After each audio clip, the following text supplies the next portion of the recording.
Welcome back to the Gentleman's Gazette. In today's video, we discuss the number one secret of keeping your dress shirt or your regular shirt tucked in.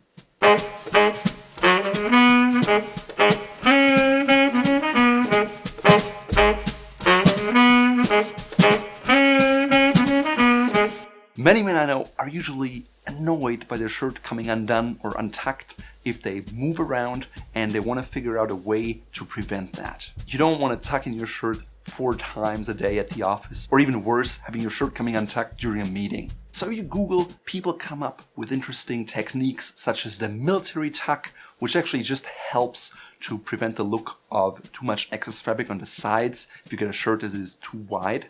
Or you can have the underwear tuck, but ultimately it's not gonna help you because the cause is actually a different one. No, I'm not talking about shirt garters here. If you've watched different videos, you've probably seen them. They're little garters that are connected to your socks, and they basically pull down your shirt when you move it up.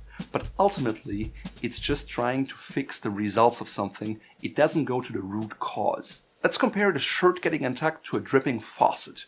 You can either just put a little bucket underneath of it, or you can turn off the water of the main line every time you want to use it, or you can simply fix the faucet so it doesn't drip anymore. Using sock and shirt garters or tucking in your shirt a certain way, it's the equivalent of putting a bucket underneath your dripping faucet.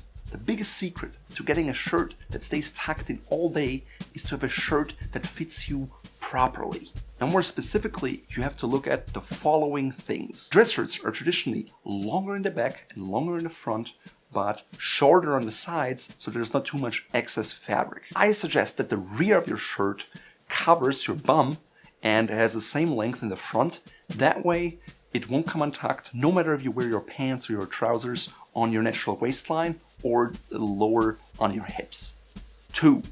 The most important aspect and the biggest secrets to a shirt not coming untucked are small, tight armholes. The proper fit of an armhole is relatively tight. That means there's not much excess fabric around your armpit and your shoulders. It fits very close. Now, most people think when something is smaller, it is less comfortable, but in this case, it's the opposite. When I have a small armhole like here and I move up my shirt, the bottom part doesn't move because nothing pulls on it. On the other hand, if I have a larger armhole, it looks like this. Let's assume my armhole is slightly bigger. Now, the minute I pull up my arm, everything is pulled up and becomes untucked.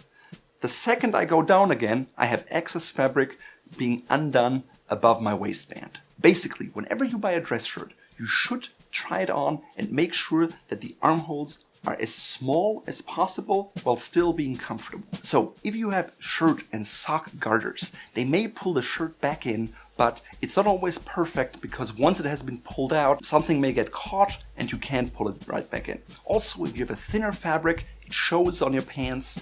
And let's assume you're on a date and you get to the crucial part and you have to take off something as ridiculous as your sock shirt garters. Not only is that really unattractive, but it may also kill the mood. On the other hand, if you have a small armhole, you can move around, you can wave for a cab, you can say hi, you can shake hands, you can sit down, and your shirt will be tucked in all day and you won't have to worry about it. Now, of course, if you go climbing in a dress shirt or if you work out, it will come untucked eventually. But dress shirts are not meant for these kind of activities. And if you want to do something physical, get a t-shirt that's flexible or a polo shirt. The third aspect to look into is the sleeves. Right now, it's very popular to have slim sleeves, and that's okay, but you should always make sure to have a little bit of fabric in the top part around your biceps, because the minute you move forward or up, you need that extra room so your shirt doesn't come untucked. If it's super tight here, you're more likely to pull out your shirt by moving your arms around. If your shirt body is wider or slimmer, will not have a huge impact on the fact whether it comes untucked or not. If it's super wide, it may come untucked a little easier, and you also have more fabric hanging around in the first place. So if you don't like your shirts coming untucked, try to get a trimmer fit that is based on your body. But avoid something that's overly tight where you get X wrinkles, because that's unflattering as well. For classic evening shirts, back in the day, men wore a bib insert that was either starched or Marcella.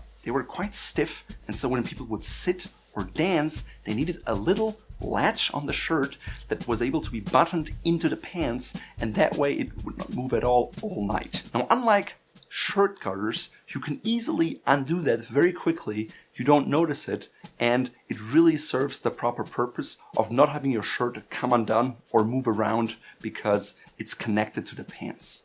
Again, for regular dress shirts, this is not necessary, but it's something specifically designed for evening shirts. If you have a body that's not symmetrical, or if you have issues with getting your shirt untucked, I suggest you invest in a custom shirt because you can really make sure that you get a tight armhole, that you can get a fitted shirt, and you get the extra amount in your sleeve that is not too wide, and that way you will have a shirt that looks good on you, that flatters you, and that won't come untucked. If you enjoyed this video, please sign up to our newsletter and subscribe to our YouTube channel, hit the little bell, and you'll be notified every time a new video comes out.